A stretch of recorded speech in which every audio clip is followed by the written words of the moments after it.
శుక్లాంబరధరం విష్ణుం శశివర్ణం చతుర్భుజం ప్రసన్నవదనం ధ్యాయేత్ సర్వవిఘ్నోపశాంతయే అగజానన పద్మార్కం గజానన మహార్నిశం అనేకదంతం భక్తానాం ఏకదంతం ఉపాస్మహే.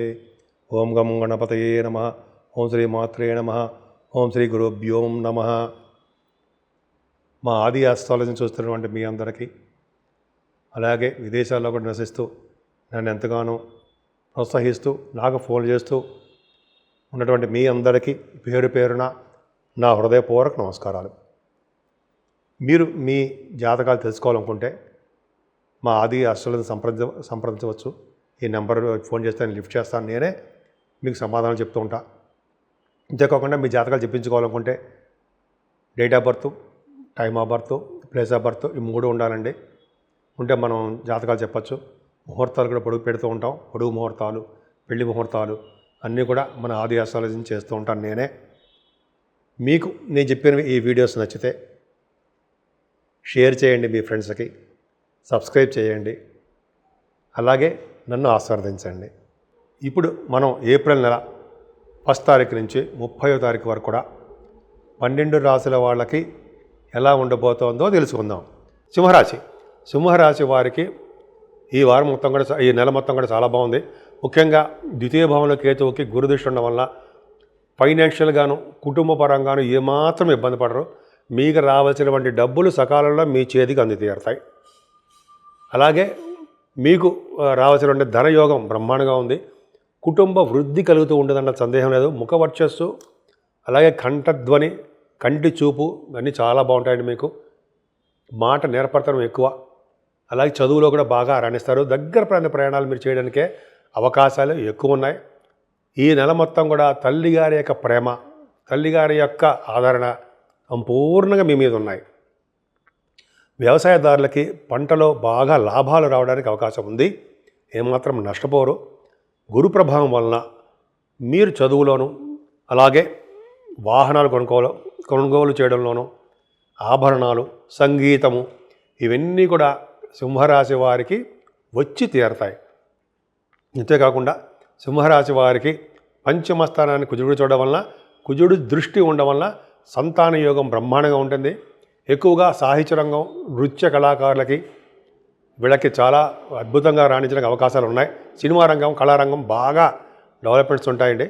అంతేకాకుండా ఆరో భావానికి గురు దృష్టి ఉండడం వలన ఎటువంటి ప్రాబ్లమ్స్, కోర్టు రిలేటెడ్ కానీ, అదే కొంతమందికి లా రిలేటెడ్ సంబంధించిన ప్రాబ్లమ్స్ ఉంటే వాటిలో కూడా విజయం సాధించడానికే మీకు ఎక్కువ అవకాశాలు ఖచ్చితంగా ఉన్నాయి. అంతేకాకుండా భార్యాభర్తల విషయంలో కొద్దిగా ఇబ్బంది పడతారు. అలాగే దగ్గరకు వచ్చిన సంబంధాలు కొన్ని సందర్భాలు ఆగిపోయి తర్వాత మళ్ళీ కంటిన్యూ మీ దగ్గర రావడానికి అవకాశాలు ఉన్నాయి. ఏదేమైనా అష్టమ స్థానంలో రవి, బుధులు, శుక్రశనులు, రాహు తప్ప నిజంగా తప్పారండి. ఎందుకంటే అష్టమ శని దోషము, అష్టమ శని రాహు దోషము పర్ఫెక్ట్గా మీకు ఎక్కువ ఉన్నాయి. చాలా కష్టపడాలి. అంటే మాట తొందరపాటుదనం ఉండకూడదు, పరుషంగా మాట్లాడకూడదు. ఎక్కువగా కోపాన్ని కంట్రోల్ చేసుకుంటూ మాటని కూడా కంట్రోల్ చేసుకోవాలి సింహరాశి వాళ్ళు. కానీ ఒక అదృష్టం ఏంటంటే రవి, బుధులు అష్టమ స్థానంలో 13వ తారీఖు వరకు రవి ఉండడం వలన విదేశాల నుంచి ధన ప్రాప్తి మీకు ఉంటుంది. గవర్నమెంట్ ద్వారా ఆదాయం మీకు ఉంటుంది. అలాగే సంపూర్ణమైన ఆయుష్ కూడా ఇస్తారు వాళ్ళు. మీ జాతకంలో కూడా చూసుకోండి, అష్టమ స్థానంలో కనుక రవి, బుధులు ఉంటే దీర్ఘాయుర్దాయం మీకు ఉంటుంది. ఆయుష్ ఎక్కువ అని అర్థం. అలాగే ఫారిన్ కరెన్సీ మీకు వచ్చి తీరుతుంది అంటాం, మరి ఓకే. అలాగే మీకు రవి, బుధుల కాంబినేషన్ చాలా బాగుంది. తలవంతలంగా వచ్చే ఆదాయం చాలా బాగుందండి. ఈ కోర్టు రిలేటెడ్ కేసు కానీ, సివిల్ సర్వీస్ అయితే కొన్ని ఉంటాయి కదండి, వాటిలో కూడా కొద్దిగా చిన్న చిన్న ఇబ్బందులు ఎదురవుతాయి. ఎందుకంటే శని రాహుల వల్ల. కానీ అంతిమంగా సక్సెస్ అవుతారు. ఈ లగ్నాధిపతి మీకు భాగ్యస్థానంలో ఉన్నాడు రవి. అద్భుతం. భాగ్యంలో రవి ఉన్నాడంటే నాన్నగారికి చాలా బాగుంటుందండి. మీ ఫాదర్కి, నాన్నగారి ఆస్తుపాస్తులను డెవలప్ చేస్తారు. అలాగే నిరంతర భాగ్యవృద్ధి, సంసార వృద్ధి, పుత్ర వృద్ధి కలగడానికి అవకాశాలు ఎక్కువ. మీరు రాజకీయ రంగంలో కూడా ఒక వెలుగు వెళ్ళడానికి అవకాశం ఉంది. దశమంలో రవి దిగ్బలుడవుతాడు. రాజకీయ రంగంలో మంచి వెలుగుతారంటే మీకు పదవులు వస్తాయి. వెలుగుడంలో సంబంధం ఉందండి, బ్రహ్మాండంగా ఉంటారు. రవి దశమంలో ఉండడం గ్రేట్, అదృష్టం. అంతేకాకుండా రవి ఉండడం వలన ముఖ్యంగా తీర్థయాత్రలు చేయడము, గంగా వంటి స్నానాలు చేయడము, సూర్యాలయాలు దర్శనం చేసుకోవడం ఎక్కువ ఉంటుందండి. దశమంలో గురుడు బాగున్నాడండి. దశమంలో గురుడు మీకు బ్రహ్మాండంగా ఉన్నాడు. అంటే ఏంటి? దశమంలో గురుడు ఏం చేస్తాడంటే మీకు వేద పండితులకి చాలా బ్రహ్మాండంగా ఉంటుంది. అలాగే ఫైనాన్స్ అండ్ అకౌంట్స్ ఉన్న వాళ్ళకి, chart accountancy, CMA, government auditors, statutory auditors వాళ్ళందరూ ఉంటారు కదా. గురుబలం బాగుండాలి. దశమం బ్రహ్మాండంగా ఉంది. అలాగే డాక్టర్స్ వృత్తిలో ఉన్న వాళ్ళకి, అలాగే అడ్వకేట్స్ అంటారు జరా, లాయర్స్, వాళ్ళకి గురుబలం బ్రహ్మాండంగా ఉండాలి. దశమస్థానం పర్ఫెక్ట్గా వాళ్ళ విజయం సాధిస్తూనే ఉంటారు. అంతేకాకుండా వేద పండితులకి చాలా బాగుంటుంది. ముఖ్యంగా బ్యాంకింగ్ రంగంలో ఉన్న వాళ్ళకి, విద్యా సంస్థలో ఉన్న వాళ్ళకి కూడా మంచి ఆదాయము, అదృష్టము తోడవుతాయి. మీరు సాఫ్ట్వేర్ రంగ ఉద్యోగస్తులు ఉన్నా కూడా మీరేమో భయపడాల్సిన అవసరం లేదండి. గురుబలం ఉంది కాబట్టి దశమస్థానానికి ఉద్యోగం పోతుందని భయం లేదు. 12వ భావంలో కుజుడు ఉన్నాడండి.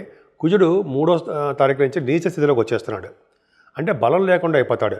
మీకు అత్యంత రాజయోగకారకుడు కదా. 9th హౌస్ లార్డ్ 12th హౌస్లోకి వచ్చేస్తున్నాడు. అంటే నాన్నగారికి కొంచెం హెల్త్ ప్రాబ్లమ్స్ వస్తాయి. అంతేకాకుండా నాన్నగారికి మెడిసిన్స్ వాడవలసి వస్తుంది. మీరు మీ విద్య రీత్యా, వ్యాపారాల రీత్యా విదేశాలు వెళ్ళడానికి అవకాశాలు ఎక్కువ ఉన్నాయి. 9th హౌస్ లార్డ్ 12th హౌస్లో ఉండడమే కారణం.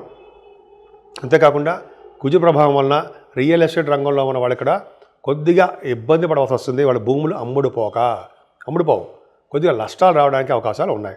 ఏదేమైనా మీ సింహరాశి వాళ్ళు సూర్య భగవాన్ ఆరాధన, అంతకంటే ముఖ్యంగా సుబ్రహ్మణ్యేశ్వర స్వామి కళ్యాణాలు, సుబ్రహ్మణ్య స్వామి ఆరాధన, సుబ్రహ్మణ్యేశ్వర స్వామిని నిరంతరం పూజించడం వలన సర్వ సౌఖ్యాలు కలగడమే కాకుండా అన్ని రంగాల్లోనూ మీరు ముందంజలో ఉంటారు. ఈ ఏప్రిల్ నెలలో 12 రాశుల వాళ్ళు చేయదగ్గ పూజలు ఏంటంటే 12 రాశులు అంటే మేషరాశి నుంచి మీనరాశి వరకు కూడా మన ఏప్రిల్ నెలలోనే 6వ తారీఖు శ్రీరామనవమి. అద్భుతం. శ్రీరామచంద్రుడు, భద్రాద్రి రాముడు, అలాగే ఒంటిమిట్ట కోదండ స్వామి కళ్యాణాలు ఈ ఏప్రిల్ నెలలోనే జరగబోతున్నాయండి. మనం అందరం కూడా శ్రీరామచంద్రుడి యొక్క కృపకి మనం పాత్రలవుదాం. ఆ రోజు కళ్యాణం, శ్రీరామచంద్రుడి యొక్క కళ్యాణం చేయించుకోవడము, శ్రీరామచంద్రుడి యొక్క దర్శనం చేసుకోవడము, వీలుంటే భద్రాచలం వెళ్ళడము, లేకపోతే మన ఇళ్లలోనే మన టీవీలో చూస్తూ ఉంటాం. అలాగే మన ఊళ్ళో కూడా శ్రీరామచంద్రుని కళ్యాణం చేయించుకోవడము, శ్రీరామచంద్రుని ఆరాధించడం ఎంతో అదృష్టం ఉండాలండి, ఉంటుంది. ఎవరైతే శ్రీరామచంద్రుడి కళ్యాణం చేయించుకుంటారో వాళ్ళకి పెళ్ళిళ్ళు అవని వాళ్ళకి పెళ్ళిళ్ళు అవ్వడము, భార్యాభర్తల మధ్య విషయంలో ఏమైనా ప్రాబ్లమ్స్ ఉంటే అవి సక్సెస్ అవ్వడము, కోర్టు వ్యవహారాలు ఏమైనా ఉంటే అవి వాటిల్లో విజయం సాధించడము, ఉద్యోగ వ్యాపారాల్లో కూడా విజయం సాధించడము, మనం పిల్లల విషయంలో వాళ్ళకి భవిష్యత్తు బాగా ఉండడము, మనం ఏ రంగంలో ఉన్నా ఆ రంగంలో వృద్ధి కలగడము, ముఖ్యంగా సినిమా రంగము, టెలివిజన్ రంగము, అలాగే రాజకీయ రంగం, పొలిటికల్ రంగం, ఇలాగా అన్ని రంగాల్లో ఉన్న వాళ్ళందరికీ కూడా శ్రీరామచంద్రుడి యొక్క ఆశీస్సులు ఖచ్చితంగా కావాలండి. శ్రీరాముడు, అమ్మవారు సీతాదేవి, లక్ష్మణస్వామి, భరత శత్రుఘ్నులు వీళ్ళందరి యొక్క ప్రభావం మనమే ఉండాలి. సో ఏమాత్రము మీకు అవకాశం ఉన్నా 6వ తారీఖుని స్వామివారి యొక్క దర్శనము, స్వామివారి యొక్క కళ్యాణాలు మన ఊళ్ళోనే ఉంటాయి. అలాగే పానకము, వడపప్పు విశేషం ఉందండి. పానకం, వడపప్పు ఎవరైతే చేయిస్తారో శ్రీరామచంద్రుడికి వాళ్ళ భార్యాభర్తల యొక్క అన్యోన్య దాంపత్యం ఉంటుంది అని శాస్త్రం చెప్తోంది. సో ఈ విధంగా మనం శ్రీరామచంద్రుడిని కొలుద్దాము. అలాగే సంకటహర చతుర్థి కూడా ఉందండి ఈ నెలలో కూడానే. అద్భుతమైన పండుగలు చాలా ఉన్నాయి. మనం ముఖ్యంగా శ్రీరామచంద్రుడిని మనం కొలుద్దాం. ఒంటిమిట్ట శ్రీరామచంద్రుడు కళ్యాణం ఎంతో అద్భుతం అండి. ఆయన కూడా కొలుద్దాం. శ్రీరామచంద్రుడిని ఎక్కడున్నా సరే రామ రామ రామ అంటే ఎన్నో పాపాలు పోతాయని మనం చాలా గురువుగారు చెప్తుంటారు కదండి. సో ఈ నెల మొత్తం కూడా శ్రీరామచంద్రుడిని కొలుస్తూ, శ్రీరామచంద్రుడే మనం నిలవెల్లా ఆయన్ని పూజిస్తూ, ఆయనకు కావాల్సినటువంటి మన సపరీలు చేసుకుంటూ, స్వామివారి యొక్క ఆశీస్సులకి, ఆయనకి కృపకి మనం పాత్రలు అవుదాం.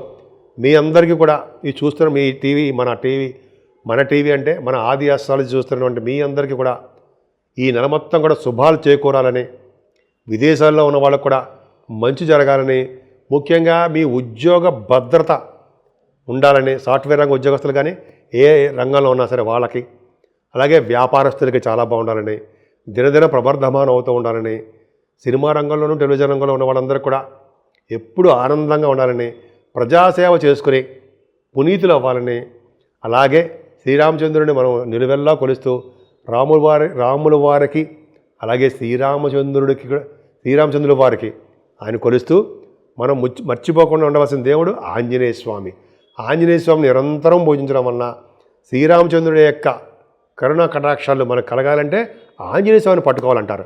సో ఈ విధంగా మన అందరినీ శ్రీరామచంద్రుడిని ఆంజనేయ స్వామిని పూజిస్తూ ఈ నెల మొత్తం కూడా అద్భుతమైన ఫలితాలు కలగాలని, మనందరికీ కలుగుతాయని, అందరూ కూడా మంచి సుఖ సంతోషాలతోటి ఆయురారోగ్యాలతో ఉండాలని నేను మనస్ఫూర్తిగా కోరుకుంటున్నాను.